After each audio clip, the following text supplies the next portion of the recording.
다 같이 사도신경으로 우리의 신앙을 하나님께 고백하겠습니다. 전능하사 전지를 만드신 하나님 아버지를 내가 믿사오며 그 외아들 우리 주 예수 그리스도를 믿사오니 이는 성령으로 잉태하사 동정녀 마리아에게 나시고 본디오 빌라도에게 고난을 받으사 십자가에 못 박혀 죽으시고 장사한 지 사흘 만에 죽은 자 가운데서 다시 살아나시며 하늘에 오르사 전능하신 하나님 우편에 앉아 계시다가 저리로서 산자와 죽은 자를 심판하러 오시리라.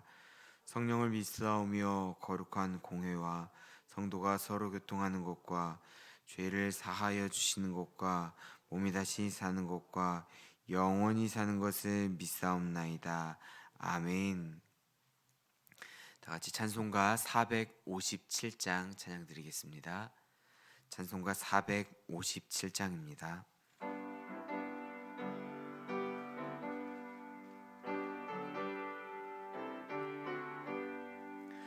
겟세마네 동산에 주를 생각할 때 근심이나 걱정을 외면할 수 있을까? 나를 항상 버리고 주를 따라가리라. 빌라도의 뜰에 선 주를 생각할 때 수치됨과 아픈 것 못 견딜 수 있을까? 길이 참고 묵묵히 주를 따라가리라.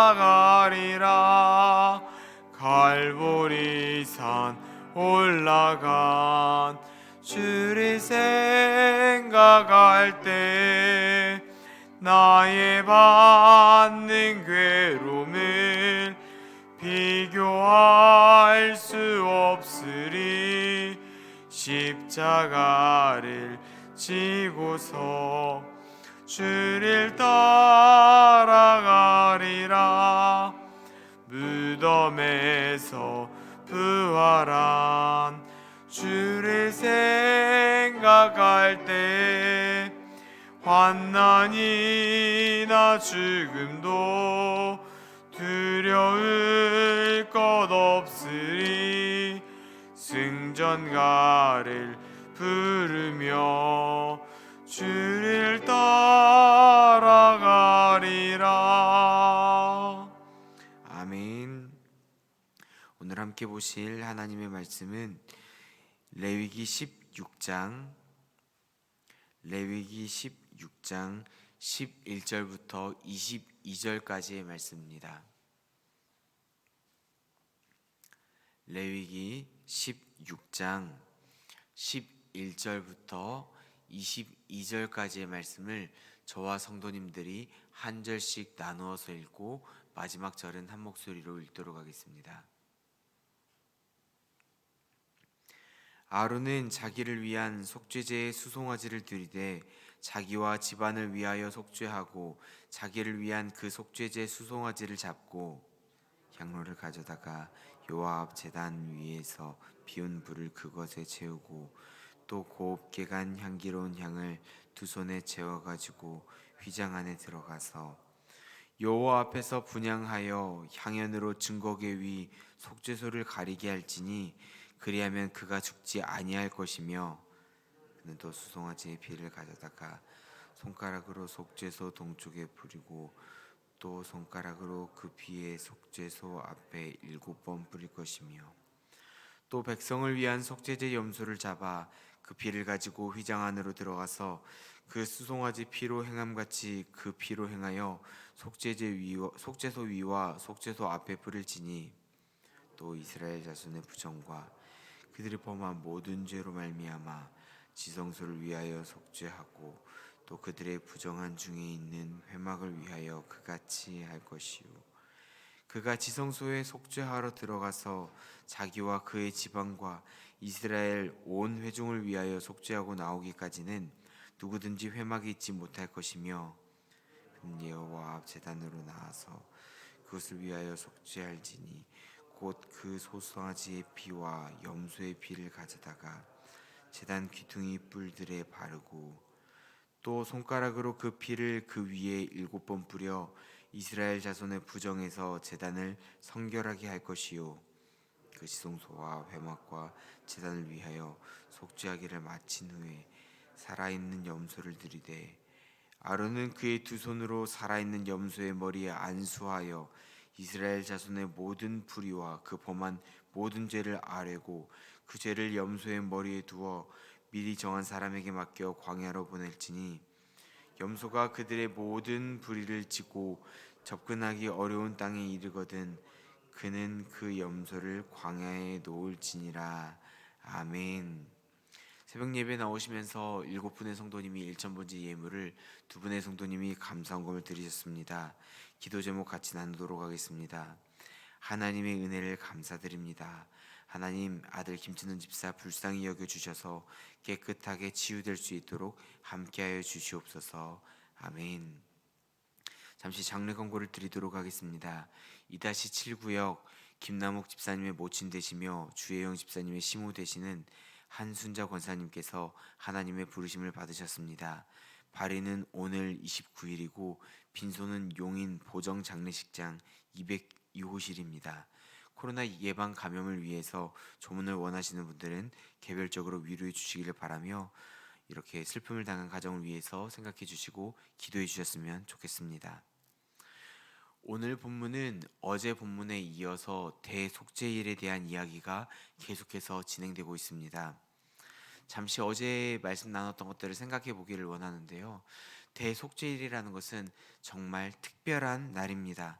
7월 10일, 1년 중에 단 하루, 단 한 사람 대제사장만이 지성소에 들어갈 수 있는 특별한 날이었습니다. 들어가지 않은 온 이스라엘 회중들은 바깥에서 금식하며 같은 마음으로 예배를 드렸습니다. 대속죄일 그 대제사장 아론의 하루를 한번 생각해 보도록 하겠습니다.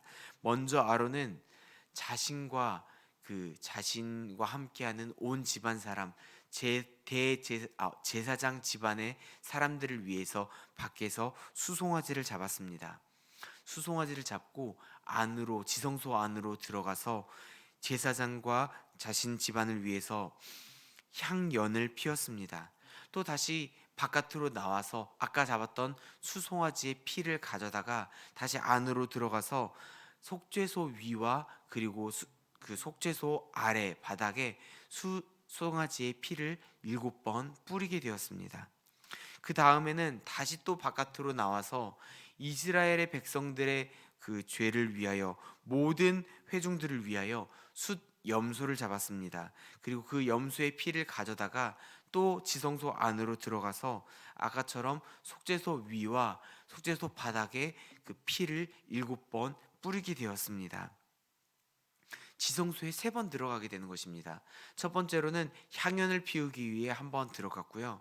그 다음에는 피를 가져다가 다시 들어가서 자신을 위하여 그 지성소를 위하여 속죄소 위와 수송아지의 피를 속죄소 위와 속죄소 바닥에 뿌리게 되었고 다시 바깥에 나와서 숫 염소의 피를 가져다가 다시 지성소에 들어가서 그 속죄소 위와 속죄소 바닥에 피를 뿌리게 됩니다. 3번 왔다 갔다 하게 되는데요. 이 대제사장의 행동의 의미를 잠깐 살펴보려고 합니다. 12절 말씀과 13절 말씀 우리 같이 읽어보도록 하겠습니다. 12절과 13절입니다. 향로를 가져다가 여호와 앞 제단 위에서 피운 불을 그것에 채우고 또 곱게 간 향기로운 향을 2손에 채워 가지고 휘장 안에 들어가서 여호와 앞에서 분향하여 향연을 증거기 위 속죄소를 가리게 할지니 그리하면 그가 죽지 아니할 것이며. 아멘. 속죄소라는 것은 하나님이 거하시는 곳입니다. 예전에 구약 성경에서는 하나님을 본 자는 죽었다라고 이야기를 하고 있습니다. 하나님은 거룩하신 분이기 때문에 그분을 직접 바라본 사람들은 모두 다 죽을 수밖에 없었습니다. 그 속죄소, 지성소 안에 있는 그 거룩하신 하나님 앞에 들어가기 위해서는 향로에다가 그 번제단에서 가져온 그 거룩한 불을 가져다가 그 불을 붙여놓고 안에 들어가서 향기로운 그 향연, 그것들을 그 불로 태우게 됩니다. 그렇게 채우게 되어서 휘장 안에서 향기로운 향을 태워 향연, 연기가 가득하도록 만들어 놓습니다. 그래서 그 연기가 가득하게 채워져서 거룩한 불, 거룩한 불, 성령의 불과 향기 함께한 향기로운 기도, 온전한 그 예배가 우리의 죄를 보이지 않도록 쑥 가려줍니다. 하나님께서는 물론 우리의 죄를 아시고 그렇게 연기가 가득 채워 보이지 않는 것처럼 보이더라도 모든 죄를 알고 계시지만 못 본 척 해주시고 하나님은 넘어가 주셨습니다. 그것들을 못 본 척 그냥 가려 주신 것입니다. 그렇기에 대제사장이라 하더라도 죄 있는 사람인 제사장이 하나님 앞에서 죽지 않고 들어올 수 있었던 것입니다.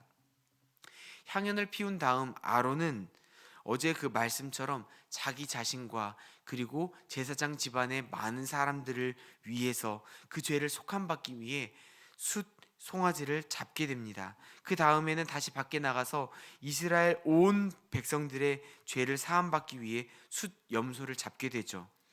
그리고 그 피를 하나님이 계신 그 속죄소 위와 바닥에 또 7번 뿌리게 됩니다. 그런데 이런 일들, 그 수송아지를 잡고 안에 들어와서 7번 피를 뿌리고 다시 숫 염소를 잡고 7번 피를 뿌리는 그런 속죄함을 받는 그 일들을 보내는 그 지성소 안에 들어왔던 속죄 행위 가운데 조금 특별한 행위가 있습니다. 그것은 무엇이냐면 그 피 뿌리는 행위가 아론과 제사장 집안 그리고 이스라엘 온 회중만을 위한 행동이 아니었다라는 것입니다. 오늘 말씀 성경에선 이렇게 이야기합니다. 지성소를 위하여 속죄하고 회막을 위하여 속죄하며 여호와 앞 제단 즉 번제단을 위하여 속죄한다라고 말을 합니다. 그냥 우리가 일반적으로 생각할 때는 그냥 아론 대제사장과 그 집안을 위해서 속죄하고 그리고 이스라엘 온 회중을 위하여 속죄한다라고 생각할 수 있습니다. 일반적으로 드렸던 속죄 제사가 그랬기 때문입니다. 하지만 성경에서는 그뿐만이 아니라 지성소를 위해서 회막을 위해서 그리고 번제단을 위해서도 그런 속죄함이 있어야 된다라고 말을 합니다. 그 장소들은 거룩한 장소입니다. 깨끗한 장소입니다. 그런데 왜 그곳에 피를 뿌려서 속죄를 해야 한다고 말을 했을까요? 성도님들도 잘 아시듯이 근묵자흑, 썩은 사과와 가까이 멀쩡한 사과가 있게 된다면 그 멀쩡한 사과 마찬가지로 그것도 썩어버리는 것처럼 멀쩡했던 것도 부정한 것과 접촉하면 부정해집니다. 이것이 레위기에서 계속해서 말하는 정결법을 말하는 것이 아닙니까? 번제단 그리고 회막, 지성소 또한 마찬가지입니다. 부정한 이스라엘 백성들 그들의 죄와 가까이 있었기 때문에 그곳에서 계속해서 번제를 드리고 속죄제를 드리고 했던 그 과정들을 통해서 그것들 역시 부정하게 된 것입니다. 그래서 1년에 한 번 그 지성소와 그리고 회막 그리고 그 번제단을 위해서 그것들 또한 속죄함을 받기 위해서 이렇게 피 뿌림이 있어야 된다라고 말을 하는 것입니다. 이거를 보며 여러 가지 생각이 들었습니다. 사람들을 도와주고 그들의 어려움들을 들어주는 이야기를 들어주는 상담가가 있다고 한번 생각해 봅시다.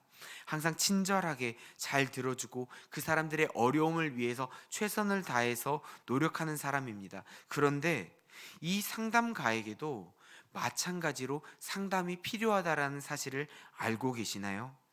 많은 사람들의 고민을 듣습니다. 그 많은 사람들의 힘들어하는 이야기들, 어려운 이야기들을 계속해서 듣기 때문에 그 상담가 역시 이 사람 역시 다른 자기의 그런 들었던 것들에 대한 어려움들을 토로할 수 있는 다른 상담가가 필요한다라는 것입니다. 동일한 맥락으로 목양하며 상담해주고 성도들을 사랑해주는 그 목사님들 역시 상담이 필요하며 그들 또한 목양이 필요합니다. 1차적인 목양은, 근본적인 목양은 예수님으로부터 받아야겠지만 선배 목회자 혹은 의지할 만한 그런 사람에게 그들도 그 목양을 받아야 되고 위로를 받아야 되고 채용을 받아야 됩니다. 또한 은혜를 받아야 된다는 것입니다. 채움을 받아야 채워줄 수 있습니다. 채움이 없이 다른 사람들에게 계속 퍼주게 된다 보다면은 퍼주다 보면은 방전이 되고 탈진이 될 수밖에 없습니다. 인풋 들어오는 것 없이 나가는 것만 있다라면은 그것은 그 사람의 그런 모든 에너지들이 다 쏟아질 수밖에 없다라는 것입니다. 어디 이게 목회자들의 이야기뿐일까요? 항상 자녀들에게 퍼주게 되는 집안의 기둥이 되는 분들, 아버지에게도 아빠가 필요합니다. 어머니에게도 역시 엄마가 필요합니다. 그들에게도 의지할 이가 필요하다라는 것입니다. 그래서 아버지 학교나 어머니 학교와 같은 곳에서 배움이 필요합니다. 그곳에서 채움이 필요합니다. 의지할 만한 동역자들을 만들어야 합니다. 그렇게 채움받는 것이 있어야, 그렇게 건강한 들어오는 것들이 있어야 가정을, 자녀들을 바르게 또 채워줄 수 있다라는 것입니다. 이 세상에는 천상천하 유아독존, 이 땅과 이 아래, 이 하늘 아래에서 나 혼자 서 있다, 그런 것 없습니다. 나 혼자 산다, 그런 것이 존재할 수 없습니다. 우리 또한 가족, 세상 사람들, 우리 구역원들을 위해서, 그 사람들을, 많은 사람들을 위해서 채워주기 위해서는 역시 우리 또한 채움을 받아야 됩니다. 그것을 기억하시며 말씀으로, 또한 상담과 위로로, 예수님이 주시는 그 진정한 평안으로 매일매일 채움 받으며 살아가시는 우리 성도님들 되시기를 축복합니다. 어제 본문에서 나왔듯 대속죄일, 그때 백성들은 속죄제를 드리기 위해서 숫 염소 2마리를 제사장에게 드리게 되었습니다. 대제사장은 그 매끈한 2개의 차돌을 가져다가 항아리 안에 그것을 넣게 되는데요. 넣기 전에 그 돌에다가 글씨를 씁니다. 여호와를 위하여. 또 다른 돌에다는 아사셀을 위하여. 이렇게 글씨를 쓰고 항아리 안에 그 돌을 집어넣게 됩니다. 그리고 항아리에 무엇이 넣어 있는지 모르지만 그 2손을 넣어서 그 안에 넣어놨던 그 돌을 집어듭니다. 보고 이렇게 집는 게 아니기 때문에 내가 어떤 돌을 넣었고 어떤 글씨가 써져 있는지 알지 못합니다. 그냥 집어서 꺼낸 다음에 아까 그 백성들이 가져왔던 그 염소 앞에, 그 염소 머리 앞에 그 돌을 놓게 됩니다. 그러면은 여기 아까 여호와를 위하여라고 쓰였던 그 돌 앞에 있는 그 숫 염소는 아까 아론이 드렸던 그 속죄 제물로 죽임 당하여 그렇게 드려지게 되고요. 그리고 그 돌 중에서 아사셀을 위하여라고 써져 있는 그 돌 앞에 있는 염소는 똑같은 방법으로 아사셀 염소로 취급되게 됩니다. 이 아사셀 염소라는 것은 무엇이냐면은 그 아사셀이라는 그 멀리 떨어져 있는 곳으로 보내지는, 바깥으로 나가는 염소라는 것입니다. 그래서 아론은 이 아사셀 염소로 선택된 그 염소 앞에 자신의 양손을 그 염소 머리 위에 안수하게 됩니다. 그리고 이스라엘의 모든 불의와 그들의 모든 죄를 아뢰고 그 죄를 이 염소에게 넘겨지도록, 전가되도록 그런 의식을 치르게 됩니다.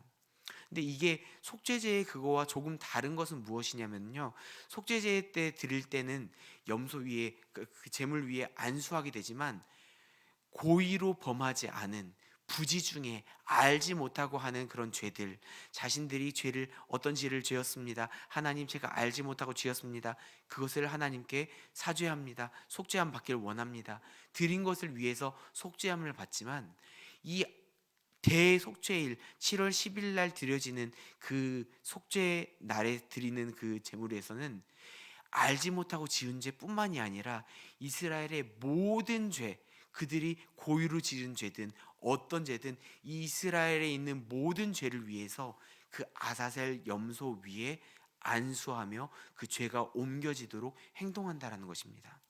그래서 그 죄가 모두 전가된 그 염소를 광야, 사람이 살지 않는 먼 곳, 우리가 살고 있는 곳으로부터 아주 먼 곳으로 데려다가 놓고 오게 됩니다. 우리 대표 기도들을 장로님들이 하시는 것들을 들어보게 되다 보면은 이런 표현이 있습니다. 동이 서에서 먼 것 같이, 이런 말 들어보신 적 있으시죠? 이것처럼 아사셀이 우리가 있던 그곳에서 떠나는 것은 그만큼 먼 곳에 놓고 온다라는 것을 의미합니다. 이스라엘의 백성의 죄가, 우리 안에 있던 그 죄가 우리로부터 멀리 떨어진다라는 것을 의미하는 게 아사셀 염소가 멀리 떠나는 것을 말하는데요. 그렇게 멀리 두고 데려왔던 그 염소를 데려갔던 사람들은 다시 돌아오고 그 염소는 그 자리에 놔두게 되는데요. 그 염소는 그 이후 어떻게 될까요? 광야에 사람 없는 황량한 곳에 있던 그 염소는 들짐승들, 굶주린 들짐승들이 언제든 다가와서 그것들을 찢어 먹어버리고 피 흘리며 죽게 될 수밖에 없는 미래만 남겨둔 것입니다. 성도님들, 이 아사셀 염소하면 떠오르는 분이 혹시 있지 않으신가요?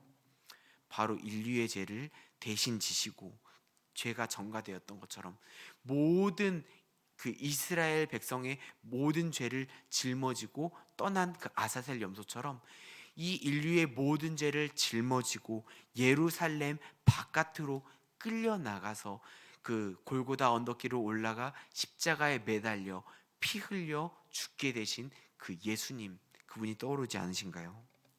맞습니다. 예수님이 바로 아사셀 염소입니다.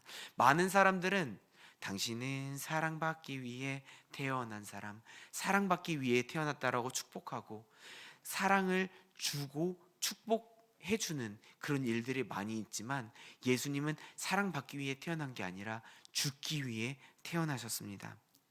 다른 사람 대신 죽기 위해 죄를 짊어지고 비참하게 죽을 것을 알면서도 예수님께서는 그 길을 기었고 자신의 스스로의 의지대로 또 걸어가셨다라는 것입니다.